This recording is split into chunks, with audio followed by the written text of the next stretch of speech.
In Lawrenceburg, Indiana, That bridge doesn't make it easier. the talk of the town They hate it. is traffic turbulence. When I say Carroll Cropper Bridge repairs, what do you say?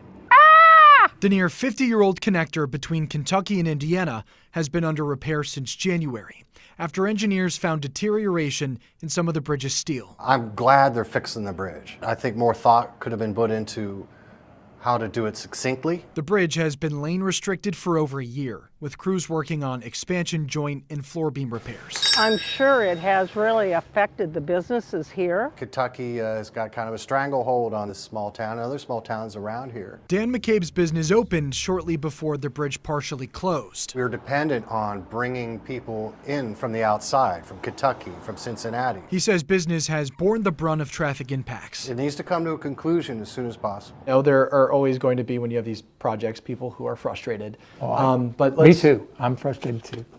You're frustrated. Yes, well, we try to give the best information we can. KYTC Chief District Engineer Bob Yeager says ongoing repairs will wrap up December 31st, reopening the closed westbound lane. And then eastbound will continue to be a one-lane closure until March 31st. That's for a painting project focused on sections of the bridge's new steel to protect against rust. But we are on your side. I would love to be able to say today that the bridge was opened yesterday, but I'm not going to jeopardize safety.